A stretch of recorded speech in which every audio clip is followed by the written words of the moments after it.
Olá, meus amigos, tudo bem?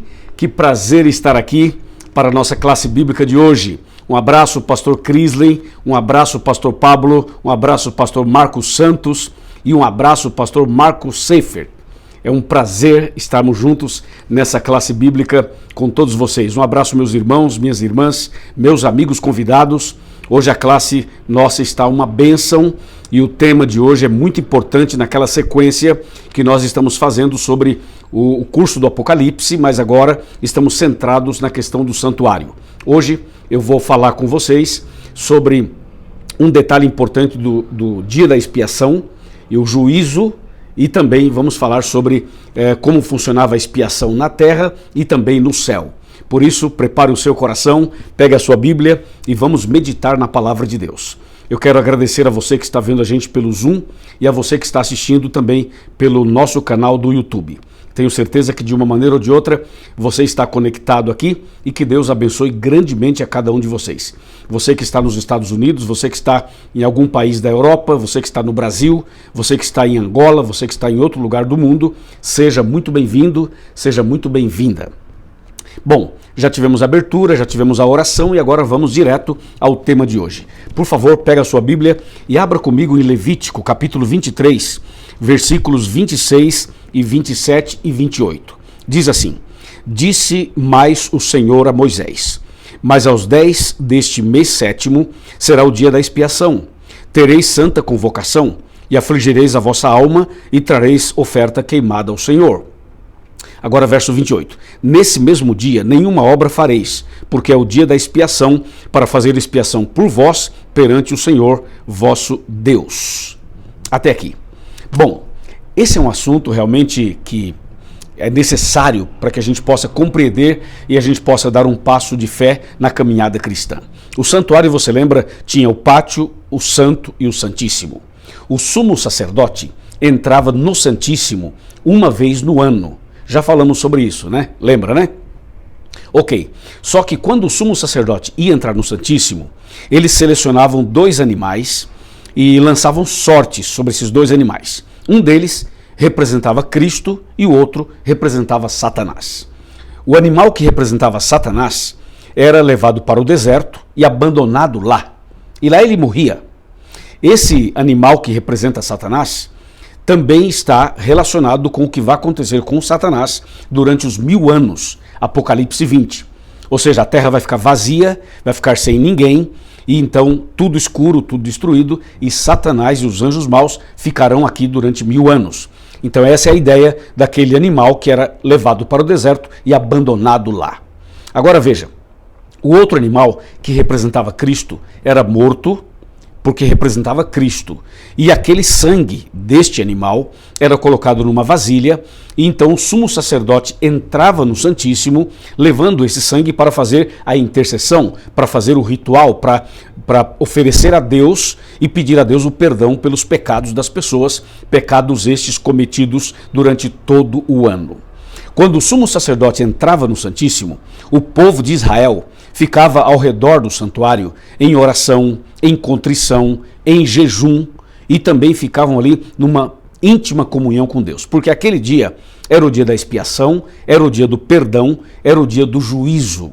Sabe que o termo usado pelo povo de Israel era Yom Kippur, mas analisando esses detalhes de maneira mais assim específicos, eu diria o seguinte: no dia da expiação acontecia a manifestação de Deus para perdoar os pecados. Então, expiação significa perdão, mas também era um dia de juízo. Então o povo tinha aquele dia como um dia sagrado, um dia de feriado.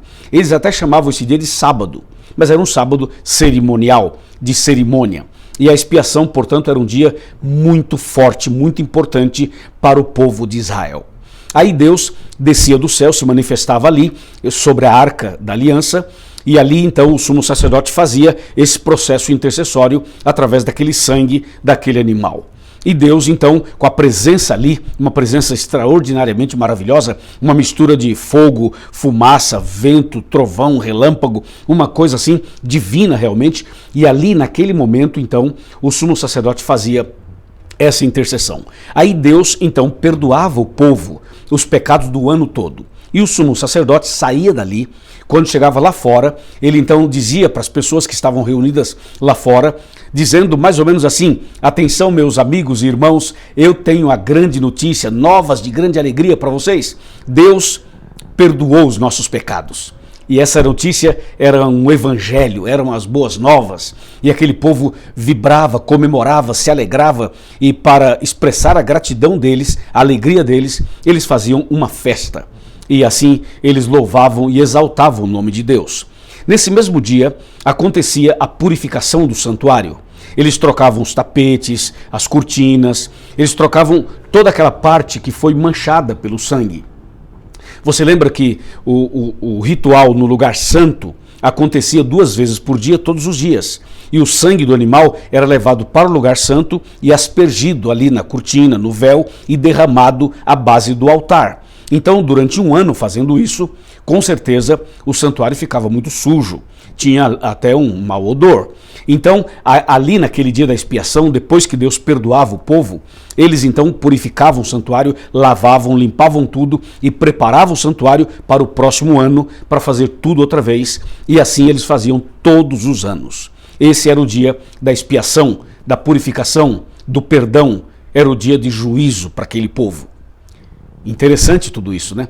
Agora veja, quando a gente vai para Mateus 27, 50 e 51, que a gente já leu também a semana passada, diz que quando Cristo morreu na cruz, o véu do santuário se rasgou em duas partes, de alto a baixo, mostrando que foi uma ação divina, mostrando que a morte de Cristo colocou um ponto final no ritual do santuário. Agora atenção, muitas pessoas que não têm talvez a compreensão desse assunto, elas dizem por aí que na cruz Cristo aboliu a lei, aboliu os 10 mandamentos. Talvez você já ouviu falar isso por aí. Pois é, essa informação não está correta, não é verdadeira. Porque, de fato, na cruz, Cristo não aboliu a lei. Na cruz se cumpriu todo o ritual do santuário. Porque o ritual do santuário apontava para Cristo, apontava para a cruz. Veja só, você vai lá no pátio do santuário, tinha o altar de sacrifício, que apontava para o sacrifício de Cristo. Depois tinha aquela pia com água. A água simbolizava Cristo, simbolizava a Bíblia, simbolizava o Espírito Santo e simbolizava o batismo. Aí você entra no lugar santo, você tem o castiçal com 7 lâmpadas. As lâmpadas ficavam acesas dioturnamente, representando Cristo, a luz do mundo. E o número 7 representava as 7 fases da igreja em Apocalipse, as 7 igrejas do Apocalipse. Entendeu? E também o 7 é o número da perfeição. Do outro lado, no lugar santo, tinha uma mesa com 12 pães. O pão era sem fermento, que simbolizava Jesus, o pão da vida. Agora, o fato de estar sem fermento estava indicando que Jesus não pecaria, e de fato nunca pecou, porque o fermento era símbolo do pecado. O número 12, 12 pães, era uma referência ao povo de Israel, às 12 tribos de Israel, e também era uma referência aos 12 discípulos de Cristo. Entendeu? Ainda no lugar santo, um pouco mais para frente, tinha o altar de incenso. Esse altar de incenso simbolizava a adoração, as orações, os louvores, o culto que o povo realizava lá e que nós realizamos até hoje. Toda vez que fazemos um culto, esse culto sobe até Deus como um aroma agradável, como um cheiro suave. Deus aceita a nossa adoração. Aí passamos pelo véu e chegamos no Santíssimo. No Santíssimo tinha a Arca da Aliança e lá dentro as tábuas da lei, mostrando que ali tinha uma mensagem de juízo. E a lei representava amor e justiça. Também tinha a vara de Arão, mostrando que Deus está no comando da sua igreja. E ainda tinha o maná, que representava o cuidado de Deus. Deus cuida, Deus provê o que nós precisamos. E você veja, o cordeiro que era morto simbolizava Cristo. O sangue derramado era o sangue de Cristo. O sacerdote simbolizava Cristo. O sumo sacerdote também simbolizava Cristo. Portanto, todo o ritual do santuário apontava para Cristo. E quando Cristo morreu na cruz, todo esse ritual acabou, chegou ao seu final. Então, o que terminou na cruz foi todo o processo do ritual do santuário, e não os 10 mandamentos, porque os 10 mandamentos continuam. Por exemplo, hoje é pecado adulterar, é pecado roubar, é pecado matar, é pecado adorar imagens, é pecado transgredir a lei, os 10 mandamentos. Então, os 10 mandamentos são eternos e sempre será pecado transgredir os 10 mandamentos. Ok? Agora, o ritual do santuário, matar cordeiros, levar o sangue no santuário, isso acabou. Porque Jesus é o Cordeiro de Deus que tira o pecado do mundo. Quando João Batista viu Jesus chegando, em João 1,29, ele diz: eis o Cordeiro de Deus que tira o pecado do mundo. Muito bem, até aqui algumas coisas eu até repeti para fortalecer a mensagem no seu coração, mas vamos agora avançar um pouco mais. Cristo morre na cruz, e quando Cristo morreu na cruz foi exatamente no final de semana da Páscoa, porque Cristo é o Cordeiro Pascal. Cristo Jesus morreu no final de semana da Páscoa. Interessante que era quando eles matavam também o cordeiro, comemorando, obviamente, a libertação da escravidão do Egito. E aí Cristo morre, é sepultado. Ao terceiro dia, ele ressuscita. Quando Jesus ressuscitou, ele permaneceu na terra por mais 40 dias. No final dos 40 dias, Jesus voltou para os céus. Quando Jesus voltou para os céus, ele entrou no lugar santo do santuário celestial. Entrou no lugar santo, e ali, no lugar santo, Jesus desempenhou um ministério em favor do seu povo, em favor da humanidade. Cristo exerceu um trabalho extraordinariamente importante no lugar santo. Mas há uma profecia em Daniel 8,14, eu vou ler agora para você, e essa profecia indica o momento em que Jesus deveria sair do santo e passar para o Santíssimo. Veja o texto, pega a sua Bíblia e abra comigo em Daniel 8,14. Observe. Daniel, estou abrindo a minha Bíblia aqui junto com você. Daniel 8,14. Diz assim, atenção, está bem aqui. E ele me disse, até 2.300 tardes e manhãs, e o santuário será purificado. Bem, esta é uma profecia que está dizendo que após um período de 2.300 tardes e manhãs, o santuário celestial seria purificado, assim como era purificado o santuário terrestre. Entendeu? E essas 2.300 tardes e manhãs representam o quê? Como é que a gente pode entender isso daqui? Bem simples e fácil de entender. Aqui fala 2.300 tardes e manhãs. Uma tarde e uma manhã é um dia. Então aqui são 2.300 dias. Só que isso é uma profecia. E na profecia, um dia equivale a um ano. Ezequiel 4:6 e Números 14:34. Então, se um dia profético é um ano, esses 2.300 dias aqui são 2.300 anos. Então a profecia está dizendo, no final do período de 2.300 anos, o santuário celestial será purificado. E quando nós estudamos esse assunto em Daniel 9, Daniel 8, quando vamos para Esdras, quando analisamos um pouco mais esse assunto na Bíblia, a gente descobre que começaria a contagem dos 2.300 anos a partir da ordem que foi dada para reconstruir Jerusalém. Ou seja, no final do ano 457, início do ano 456 a.C. Vou repetir, final de 457, início do ano 456 a.C. Esse foi o momento em que começou a contar esse período de 2.300 anos. Então, se você pega 457, 456 e você acrescenta 2.300 anos aí, nós vamos chegar ao ano de 1844 depois de Cristo, ok? Então, em 1844 depois de Cristo foi o momento em que terminou o período de 2.300 anos, conforme diz Daniel 8,14. Portanto, em 1844, deveria começar a purificação do santuário celestial. Ou seja, Jesus passaria do lugar santo para o lugar santíssimo lá em cima, no santuário celestial. E foi isso que aconteceu. Jesus passou para o Santíssimo e neste momento Jesus está no lugar santíssimo. E lembra, quando o sumo sacerdote aqui na terra passava para o Santíssimo, era o dia da expiação, era o dia do perdão, era o dia da purificação, era o dia do juízo, ok? Então, Jesus, nesse momento, ele já está no lugar santíssimo do santuário celestial. Fazendo o quê? Intercedendo por nós. Fazendo o que mais? Iniciando o juízo. Fazendo o que mais? Dando a oportunidade de perdão, de reconciliação para cada um de nós. Nós estamos tendo a chance agora de receber de Deus, através de Cristo, esta oportunidade de salvação. Entendeu?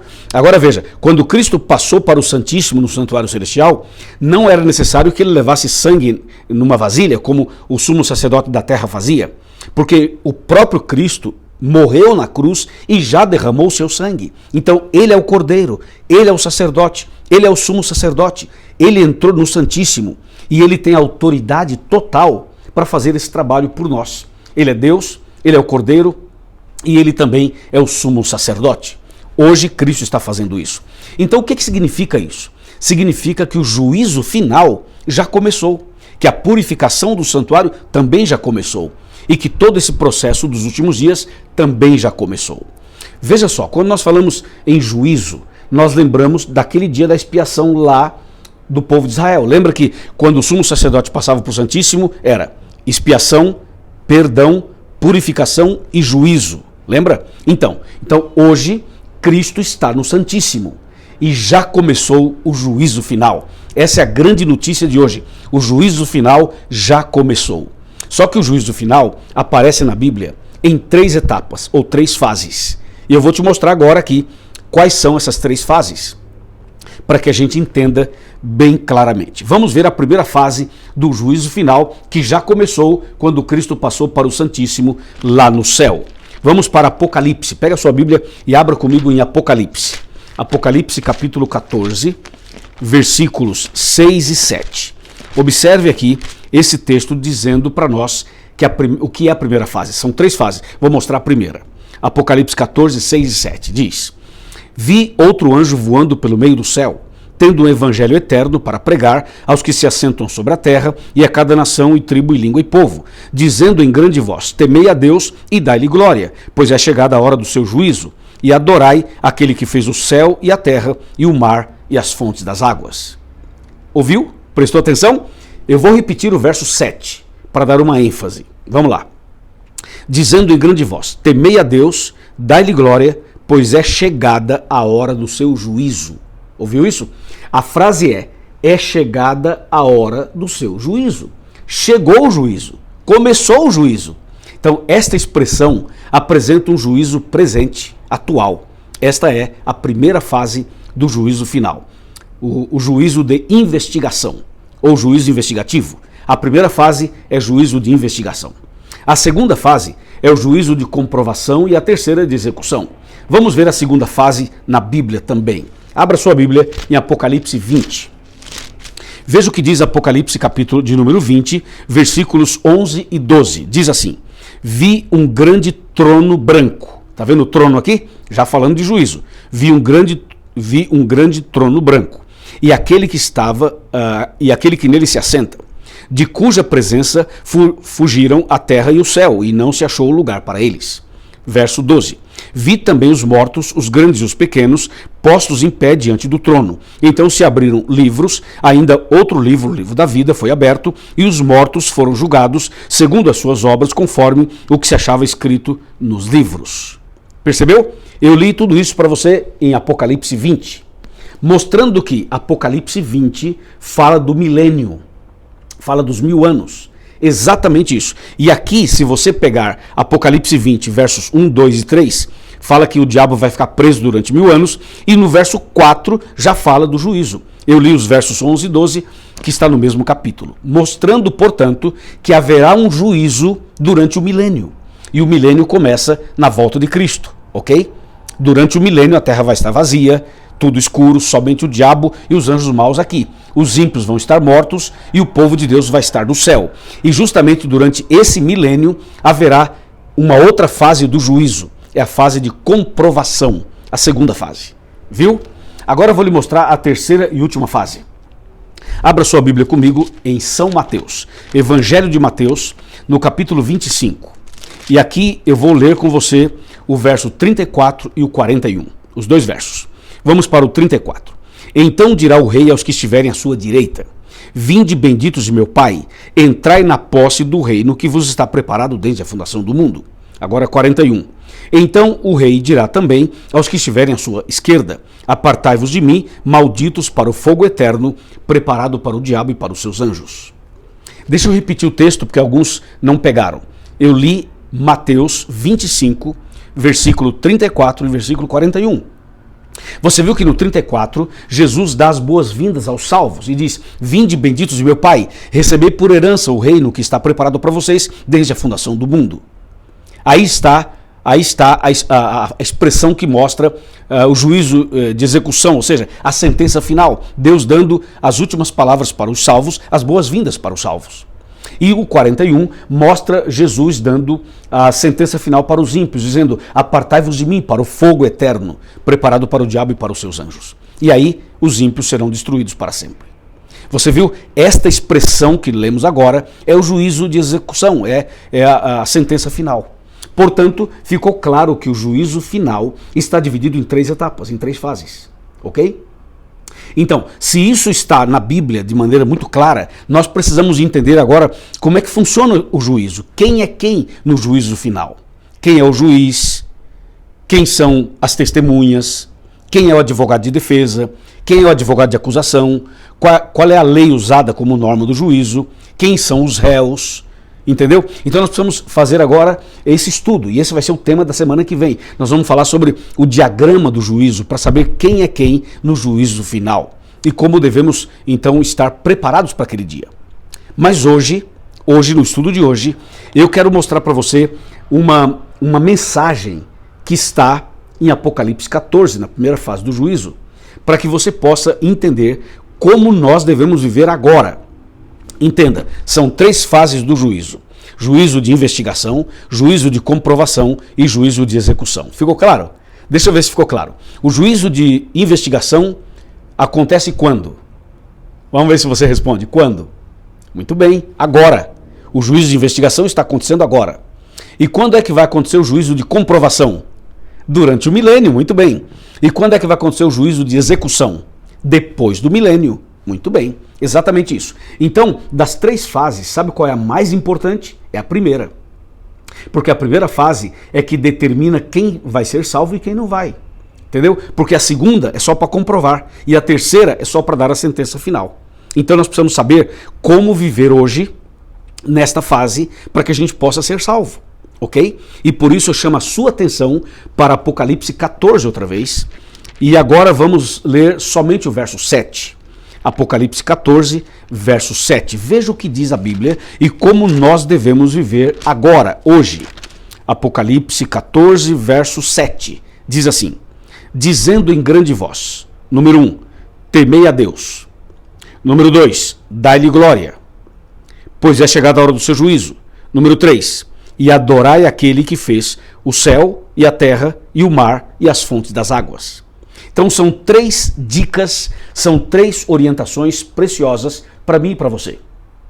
Assim devemos viver hoje. Vou repetir: temei a Deus, dai-lhe glória e adorai aquele que fez os céus e a terra.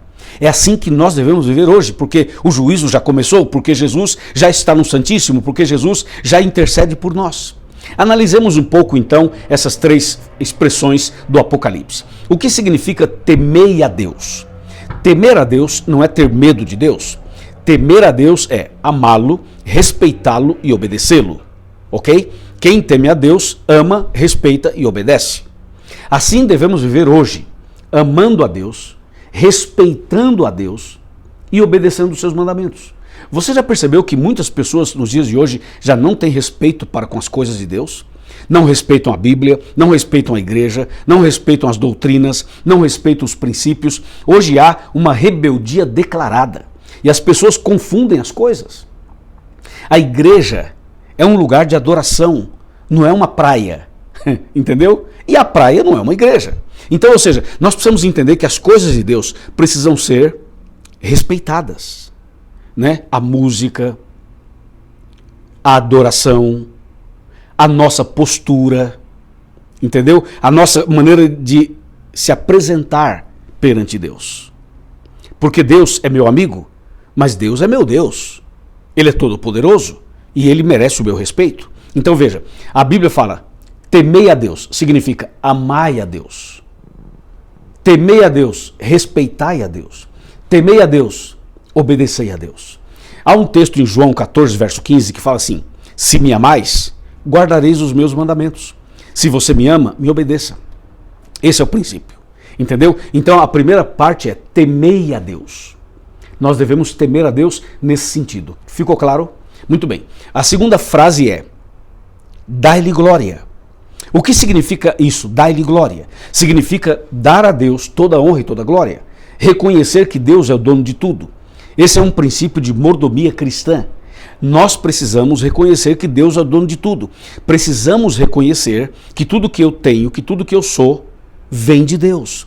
Tudo que você tem, tudo que você é, vem de Deus. Os seus talentos, as suas capacidades, o seu emprego, o seu dinheiro, a sua casa, o seu carro, tudo que você e eu temos pertence a Deus. Se você vai para o Salmo 24, fala assim, que tudo que tem nesse mundo pertence ao Senhor. E é verdade, quer ver? Quando você nasceu, você trouxe o quê? Nada. Quando você nasceu, você não tinha nada. Nem sabia andar, nem sabia falar, não trouxe nada. A sua mãe, o seu pai, as enfermeiras, foram as pessoas que cuidaram de você, colocando uma roupa, cuidando de você, etc e tal. Daí a gente cresce, conquista, estuda, trabalha, compra, vende, negocia e tal. E a gente se perde e se complica achando que nós somos donos de tudo isso. Não somos, sabe por quê? Quando você morrer, quando eu morrer, não vamos levar nada. Tudo que você conquistou durante a vida vai ficar aí. E finalmente, na volta de Cristo, tudo vai ser destruído e queimado. Então, na verdade, tudo pertence a Deus e não a nós. Por isso, quando Deus coloca alguma coisa na sua mão, Ele coloca para você administrar. Nós somos administradores, nós somos mordomos. Por isso é um princípio de mordomia cristã. Nós, tudo que temos, que Deus colocou em nossa mão, é para a gente administrar para a honra e glória dEle e para a pregação do Evangelho. E não para o egoísmo humano, e não para que a gente possa se gabar, achar que nós somos donos de tudo, e somos isso, somos aquilo, para sermos vaidosos, orgulhosos, prepotentes e até humilhar os outros. Isso jamais, não. Então, dar-lhe glória significa reconhecer que tudo que nós somos e tudo que temos, a glória pertence a Deus. Eu tenho um carro, glória a Deus. Eu tenho uma casa, glória a Deus. Eu tenho um escritório, glória a Deus. Eu tenho um emprego, glória a Deus. Eu tenho um salário, glória a Deus. Eu tenho uma família, glória a Deus. Eu tenho saúde, glória a Deus. Entendeu? Vamos dar a glória para Deus, porque vem dele e é tudo dele. Amém? Esse é um princípio que a Bíblia Sagrada nos ensina. E a terceira frase é: adorai aquele que fez os céus e a terra. O que significa adorar a Deus? Eu vou comentar com você 2 pontos importantes sobre adoração. O primeiro ponto: adoração é quando a gente estuda a Bíblia, ora e canta louvores a Deus. Por exemplo, um culto na igreja basicamente envolve essas 3 coisas. É estudo da Bíblia, oração e louvor. Isso é adoração. Eu posso fazer um culto de adoração na igreja, mas também posso fazer na minha casa. Ou posso fazer embaixo de uma árvore, ou posso fazer no escritório, ou posso fazer em um lugar aberto. Ou seja, nós podemos fazer um culto de adoração, mas para ser um culto de adoração, temos que estudar a Bíblia, orar e cantar louvores a Deus. Bom, esta é uma explicação. A outra explicação é que adoração deve ser um estilo de vida. Ou seja, aí não é um programa engessado, como acabei de fazer, de apresentar. Esse programa de cantar, orar, ler a Bíblia, a gente faz o culto em casa, na igreja ou em outro lugar. Está perfeito. Mas tem um outro ponto que é o princípio de estilo de vida de adoração. Ou seja, cada um de nós deve adorar a Deus pelo nosso estilo de vida. Ou seja, por nossa honestidade, por nosso testemunho, por nossa maneira de ser, nossa forma de se relacionar com as pessoas. Entendeu?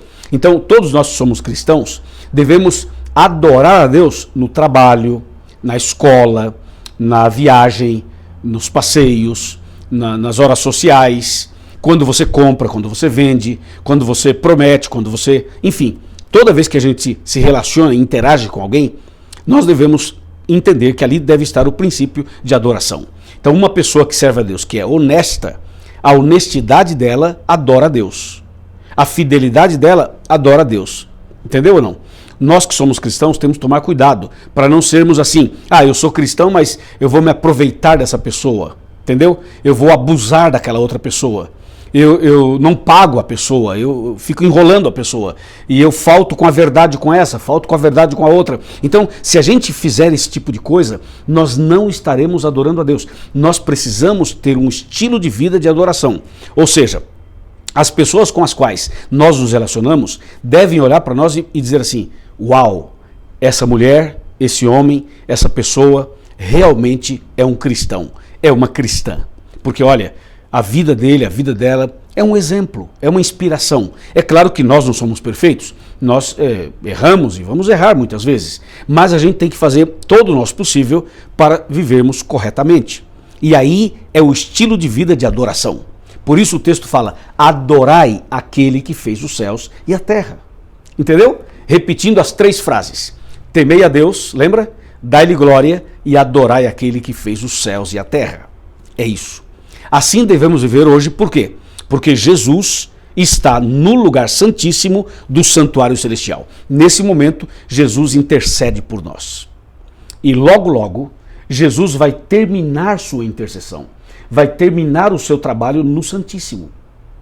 E quando Jesus terminar seu trabalho no Santíssimo, ele vai se levantar, vai levantar sua mão direita e vai dizer assim: está feito, está consumado, acabou.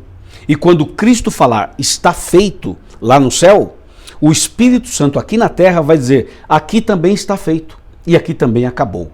E aí acontecem algumas coisas que são impressionantes, que nós vamos falar no estudo da semana que vem. O diagrama do juízo e o que ocorrerá quando Jesus terminar essa parte do juízo, essa intercessão. Entendeu? E, para terminar o estudo de hoje, eu queria dizer uma coisa muito importante. Não importa o que aconteça, se você já cometeu erros no passado, se no momento você está passando por uma situação difícil, atenção, entenda que hoje Jesus está no Santíssimo, lá no céu, como dizem as pessoas de maneira geral, ele está à direita do Pai. É uma expressão até bíblica, está à direita do Pai. O que Jesus está fazendo hoje? Intercedendo por nós. Meu irmão e minha irmã, não duvide, creia totalmente. Jesus é o seu intercessor, é o seu mediador, é o seu advogado, entendeu? E nesse momento Cristo está trabalhando por você.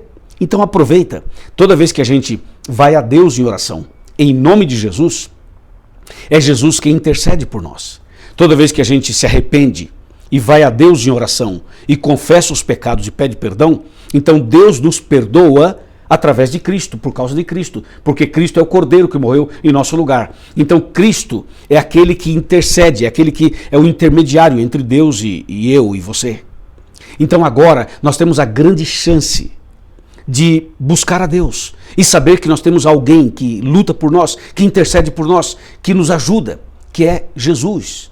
Jesus está intercedendo lá no céu por nós e aqui na terra está o Espírito Santo trabalhando por nós.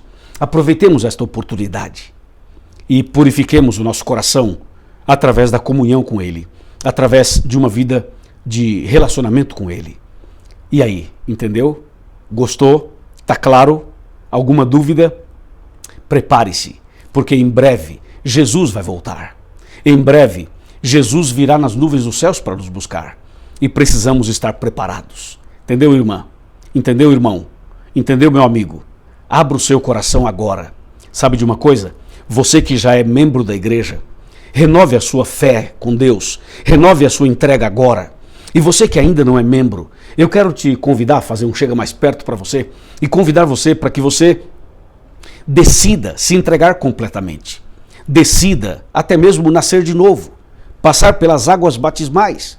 Procure o pastor Crisley, procure o pastor Marcos Santos, procure o pastor Pablo, procure o pastor Marcos Seifer, procure a nossa equipe, todos nós queremos ajudar você a dar esse passo de fé, queremos ajudar você a avançar pela fé, queremos ajudar você a nascer de novo, entendeu? Aproveitar o tempo de graça, o tempo da misericórdia, o tempo da oportunidade, aproveitar que Cristo está intercedendo, que Cristo está no Santíssimo, que Cristo está fazendo uma obra em favor de cada um de nós. Aproveitemos isso e entreguemos a vida completamente a Ele. Amém? Você aceita? Quantos querem hoje dizer assim: Senhor, eu entrego minha vida para o Senhor, eu aceito Jesus como meu Salvador e o meu intercessor, o meu advogado? Levante a sua mão dizendo isso, pode ser a mão física ou pode ser a mão eletrônica, e diga: eu aceito Jesus como Salvador e como meu intercessor, meu advogado. Sim, muito bem, meus parabéns. Meus parabéns, meus parabéns. Louvado seja o nome de Deus. Glória a Deus nas alturas por essa atitude nossa de fé. Semana que vem estaremos juntos outra vez para seguirmos com a nossa classe bíblica. Agora eu quero fazer uma oração por você. Vamos orar. Querido Pai Celestial, obrigado por essa mensagem. Abençoe essa pessoa que está orando comigo, essa pessoa que está aqui no Zoom, está aqui no YouTube. Senhor, derrama a tua graça sobre essa pessoa e opera nela o milagre da salvação, o milagre do perdão, o milagre da reconciliação.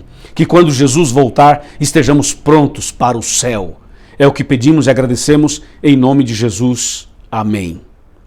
Amém, amém, amém. Deus seja louvado. E agora eu passo a palavra para vocês, para que vocês façam... para vocês fazerem o encerramento da classe bíblica. Um forte abraço, Deus abençoe e até a semana que vem com a graça de Deus. Amém.